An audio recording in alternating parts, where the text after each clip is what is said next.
Welcome to Tech in Translation, the podcast where we break down the complexities of today's most innovative technologies into something we can all understand. Brought to you by Ironbow Technologies, a leading IT solutions provider. We're committed to helping our customers across the government, education, commercial, and healthcare sectors turn their tech challenges into real, actionable outcomes. At Ironbow, we believe that technology should be a tool for empowerment, not a source of confusion. That's why each episode of Tech in Translation is designed to demystify the latest trends, tools, and technologies, making them accessible for everyone, whether you're a seasoned professional or just tech curious. Join us as we translate complex tech into everyday language, one episode at a time.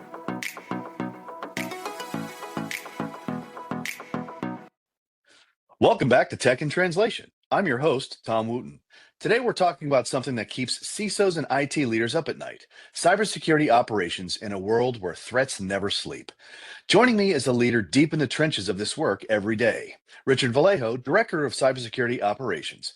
Richard, before we dive in, how did you find your way into cybersecurity operations, and what motivates you about the work today? Well, thanks for having me on, Tom. I guess I've been into cybersecurity since I was a teenager back in the late 90s and early 2000s. My operations back then was mostly just the high-stakes, high-octane world of message board wars. Arguing with an anonymous avatar about which Green Day album was the best. And let's be very clear that my warfare was strictly, and I want to emphasize this, legal.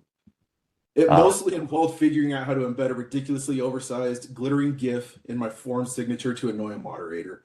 But it got me fascinated with how systems work, how they talk to each other, and more importantly, how they can be influenced or manipulated. Fast forward a bit, I'm working in the oil and gas industry. I'm looking at our operations, and I have this kind of holy cow moment. I'm standing on a well site in the dead of winter in Barron, North Dakota, and I realized there were literally thousands of well sites, all with SCADA systems and IoT devices on them, all connected to a network and probably protected by little more than a username and password that was probably admin and 1234.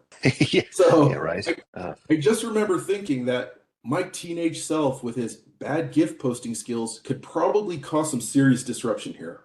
That's when I realized that this was what I wanted to do as a career. I wanted to fight the enemy on the ever-growing cyber battlefield, the latest domain of warfare. As for what motivates me, I'm overwhelmingly motivated by impact, both in my personal and professional lives. If what I do is having a positive impact on my family, friends, and teammates, colleagues, or I'm positively impacting a business, then I'm satisfied. That desire to have an impact is what drives me to do my job every day. Well, that's cool that you found that work that fulfills you. So many out there do not, and it's pretty cool that you've been able to define it and you're actually achieving it now. So the threat landscape looks nothing like it did even 5 years ago. What's changed most in how attacks happen and in how organizations need to respond? That's a great question. I would say the biggest shift I've seen is the democratization of sophisticated attack tools. So 5 years ago, advanced persistent threats required significant expertise. Today, ransomware as a service and AI-powered attack tools mean we even low-skill actors can launch devastating attacks against an organization. Like script kiddies. Exactly. And the speed of attacks has also transformed dramatically. We're seeing entire networks encrypted in under an hour, whereas it used to take hours or even days. Supply chain attacks have exploded too. Attackers realize it's easier to compromise one vendor and reach hundreds of customers than attack each customer individually. So you're basically telling me that when they're attacking these supply chains, they're dwelling long enough to where they're hitting the suppliers' supply chains? Correct. SolarWinds is an example of that. Okay. And on the response side, the old prevent and protect mindset is dead. Organizations now need to assume breach and focus on rapid detection and response. So we've shifted from asking, how do we keep them out, to how quickly can we detect and contain them when they get in? Inevitably, they will get in. So this means that continuous monitoring, automated response capabilities, practicing incident response like a fire drill, right? Reps. Okay. Readiness. The human element has also become critical. With social engineering and phishing so sophisticated these days, Security awareness isn't a once a year training anymore, or it shouldn't be a once a year training anymore. It's an That's the key word. it's an It ongoing cultural shouldn't be. shift. It shouldn't be. Okay. Well, speaking of with ransomware and like you said, with the AI driven phishing, the supply chain attacks, with these on the rise, is it realistic for any organization to go it alone anymore? Honestly, no. It's just not realistic. The math simply doesn't work. So consider what you're up against. Attackers operating 24/7 across time zones, using tools that evolve daily and sharing intelligence in real time. Meanwhile, most organizations struggle to staff a SOC for one shift, let alone around the clock. The talent shortage is brutal. There are nearly 4 million unfilled cybersecurity positions globally right now as we're speaking. The financial reality is compelling too. Building equivalent capabilities in-house, the SIM infrastructure, threat intelligence feed, forensic tools, expert staff, EDR, costs millions annually. Organizations can get enterprise-grade protection with all of these for a fraction of that through managed services. That said, though, it's not about complete outsourcing. The sweet spot, in my opinion, is a hybrid model. You leverage managed services for 24/7, 365 continuous monitoring and specialized expertise while maintaining internal resources who know your business and can make risk decisions. Security isn't something you can fully delegate, but you absolutely need force multipliers, and that's where a managed service comes into play. Okay, well, let's talk a little bit about the managed service side of the house. Many organizations are moving from in-house security teams to co-managed or fully managed cyber models. What's driving that shift? There are a few forces that are really driving this shift, and they're all interconnected. First, the talent crisis. I regularly see positions open for 6 to 9 months, and when you do find someone, they're getting poached within a year for 30% more. The cost of constantly recruiting, training, and replacing security staff is crushing budgets. Second is the complexity explosion. The average enterprise uses dozens of security tools now. No internal team can realistically maintain expertise across that entire stack. You need specialists in cloud security, endpoint protection, identity management, SIM tuning. It's not realistic to have all that depth in one small team. Third is the economic pressure from boards and CFOs. So they are asking tough questions. Why are we spending $2 million annually on a SOC that's only staffed 40 hours a week? When you can get 24/7, 365 coverage with deeper expertise for half of that, it's a hard argument to counter. But here's what's really interesting. It's not just, small companies. I'm seeing Fortune 500s adopt co-managed models, keeping strategic functions internal while leveraging managed services for the heavy lifting. They've realized it's not about pride or control, it's about outcomes. The attackers don't care if your SOC is internal or managed, they just care about finding the weakness. Okay, that's fascinating information. Now, with the internal strategic focus Mhm, and the managed operational focus, mhm. that would, in my mind, require a good amount of collaboration between the two, so they both stay in line. Strategic moving forward, getting that forward focus, and making sure operations follows that forward focus. Yes. Absolutely. It's critical. So managed services becomes an extension of the information security office of the organization who make Okay. the risk-based decisions for the company, right? The managed service can provide data and protection and information for them to make those decisions. So, when you look at modern cyber operations, what does maturity look like today? Is it better visibility, faster response times, or data-driven decision making, or some combination thereof? Maturity today looks different than the old compliance checkbox approach. The most mature organizations I see share similar characteristics. First, they've achieved continuous visibility, not just collecting logs, but actually understanding what normal looks like across their entire ecosystem, including the cloud, SaaS, remote workers. They can answer what changed in seconds, not hours. Second, they've automated the mundane to focus human expertise where it matters. Mature teams aren't manually reviewing alerts, every alert, I should say. They're automating investigation and containment of known patterns so analysts can hunt for novel threats. So, is that part But of the suppressing the white noise type of stuff? absolutely, reducing the white noise so you can focus on what matters. Okay. So how are technologies then like AI, machine learning, and automation reshaping the way we detect and mitigate threats? Yes, because it is changing quickly. AI has fundamentally changed the game, and it's both exciting and terrifying. So, when we're talking about detection, we're finding threats that were invisible before. Machine learning baselines normal behavior so precisely that it spots anomalies humans would never catch. I've seen machine learning models detect data exfiltration because someone's typing cadence changed slightly. Oh, dang. Turned Okay. out their credentials were compromised, but because their typing cadence changed, the AI behavioral analysis picked up on that. And the speed of response is unprecedented. Automation now contains threats in seconds. When ransomware is detected, automated playbooks instantly isolate the host, kill processes, and snapshot the memory for forensics, all before an analyst can even see an alert. What used to take 45 minutes of manual work can now happen in under 30 seconds. But here's the double-edged sword. Attackers have AI too. So AI-generated phishing emails that are indistinguishable from legitimate communication, malware that uses machine learning to evade detection, and deepfakes in social engineering attacks. It's an arms race where both sides are getting exponentially smarter and more sophisticated. So AI is finally solving the alert fatigue problem. Instead of analysts drowning in thousands of false positives, AI correlates and prioritizes, surfacing the X amount of alerts that actually matter. We've gone from finding needles in haystacks to having AI hand us the needle. Interesting.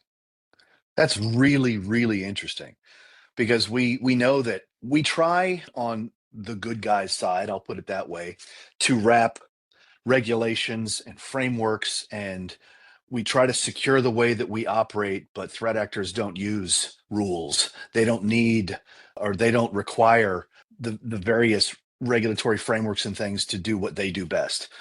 But when we talk the human factor, even with AI and automation, cybersecurity is still a human endeavor. What skills or mindsets do you think will define the next generation of cyber professionals?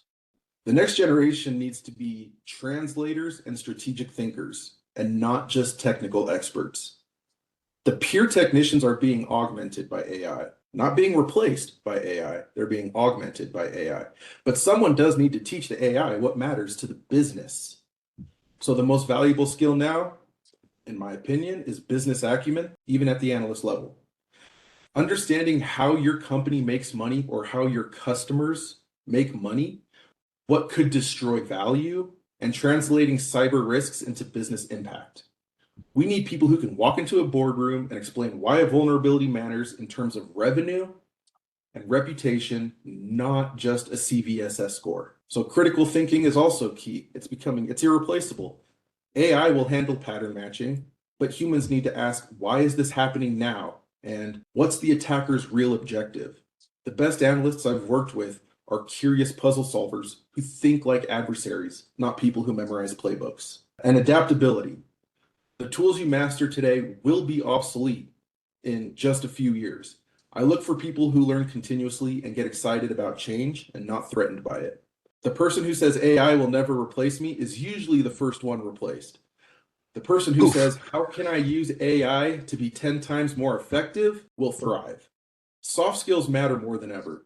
Security is now everyone's job, so we just need professionals who can influence without authority, train without condescending, and build security culture, not security roadblocks. I like the way you answered that, especially with the being able to walk into a boardroom and translate that vulnerability into the risk, the impact, not the CVSS score.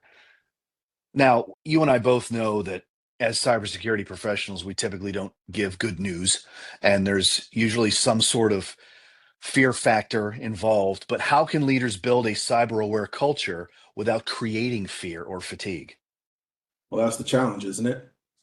I would say the key is flipping the narrative from you are the weakest link to you're our first line of defense.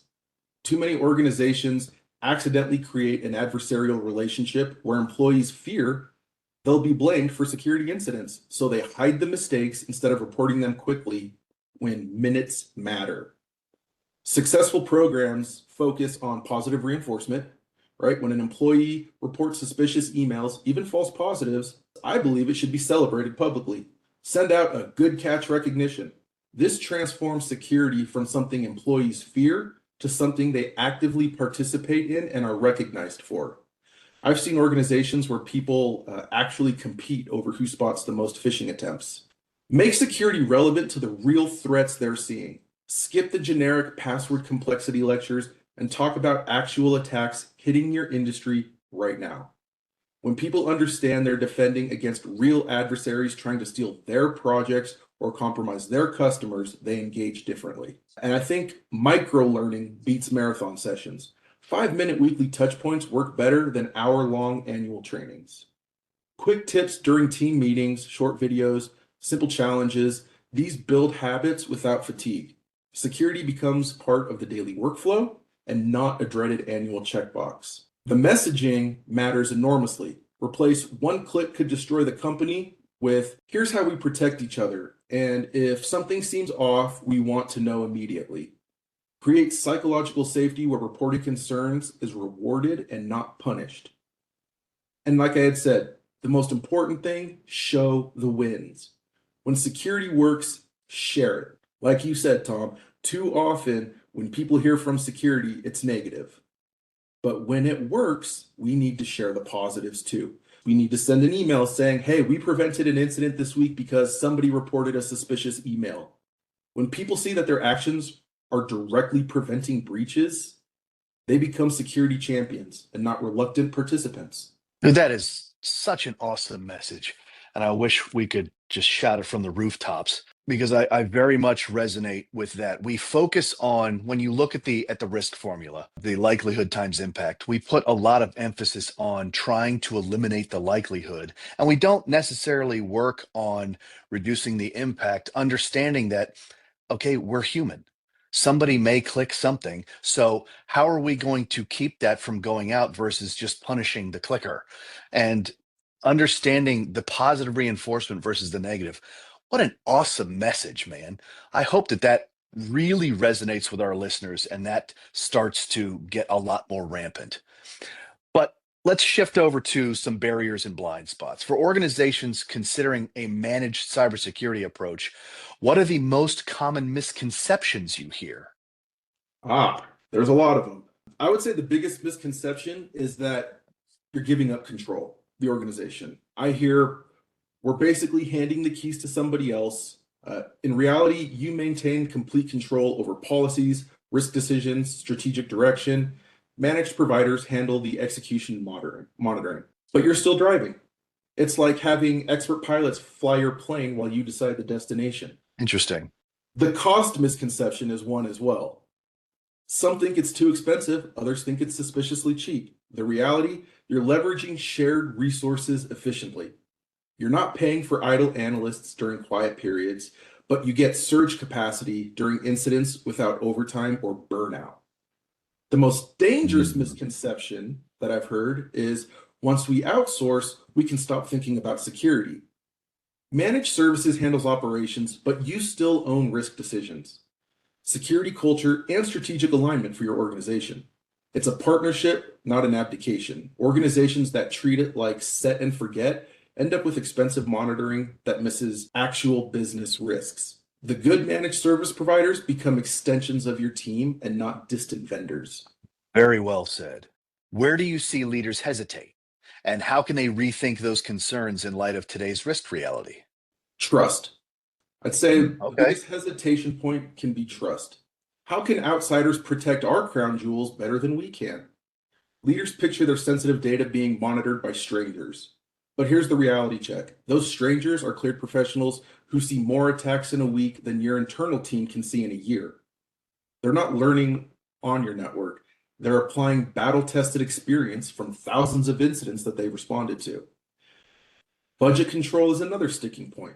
CFOs worry about variable costs and vendor lock-in, but I ask them, what is the cost of a breach that goes undetected for 200 days? What is the cost of your security team burning out and quitting? The risk math has changed. The cost of inadequate coverage far exceeds managed service fees. The compliance concern I have heard before as well. It's real, but in my opinion, overblown. What if our auditors don't accept it? Modern managed providers are built for compliance. They have SOC 2, ISO certifications, and deal with audits daily. They often strengthen your compliance posture, not weaken it. My advice would be to start with a hybrid approach. Keep strategic functions internal, outsource 24/7, 365 monitoring and incident response, test the model with lower risk systems. Most leaders find their concerns evaporate once they see the quality of detection and response improve dramatically. The question shifts from, can we trust them, to why didn't we do this sooner? A fantastic answer. And it's pretty clear.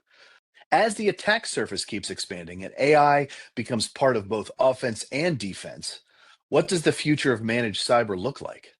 So the future of managed cyber is becoming predictive and autonomous, not just reactive.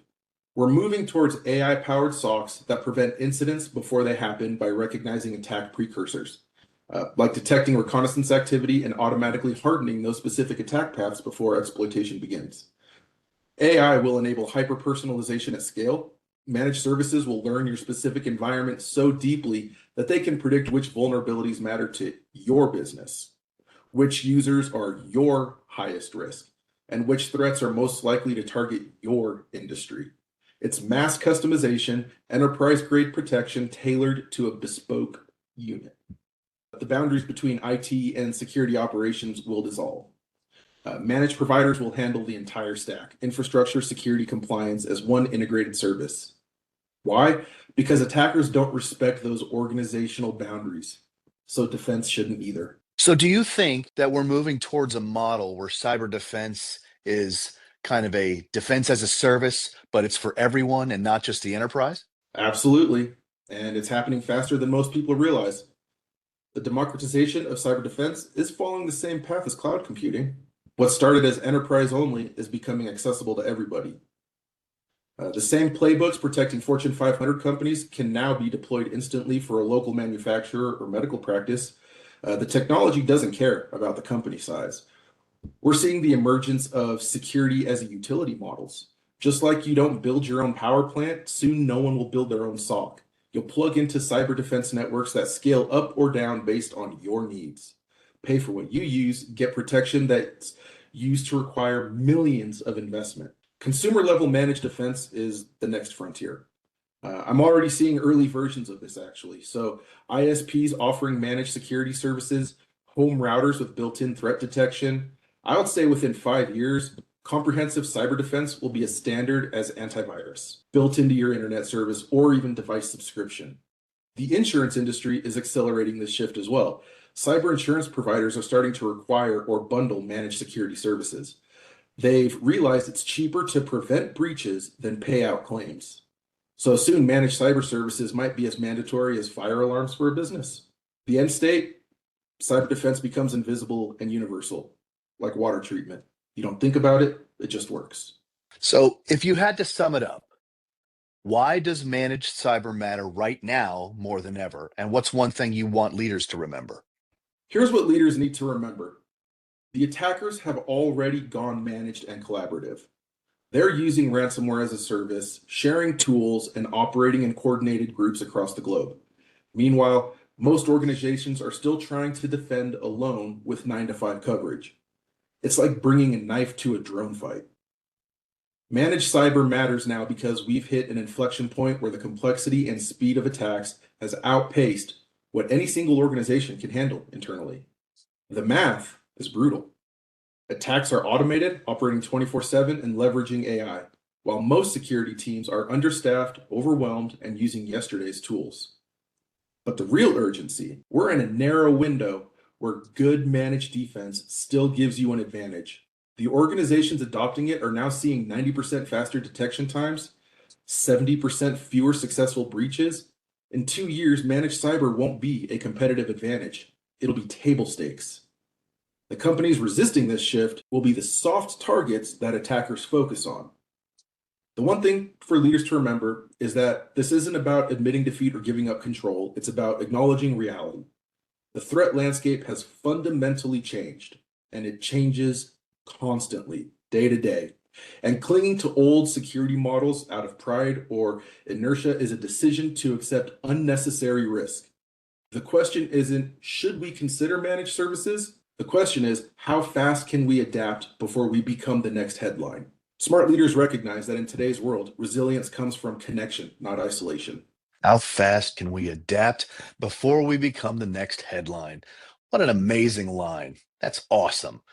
All right, so looking ahead in the next 2 to 3 years, what shift will separate the organizations that thrive from those that struggle in the cyber arena?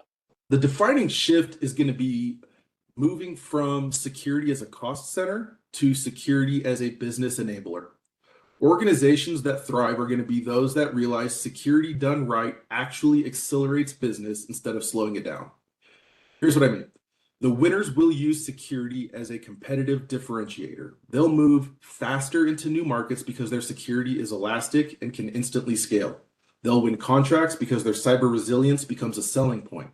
They'll innovate fearlessly because they have continuous risk visibility instead of nasty surprises. I'm already seeing companies win deals purely because their security posture is demonstrably better than their competitors.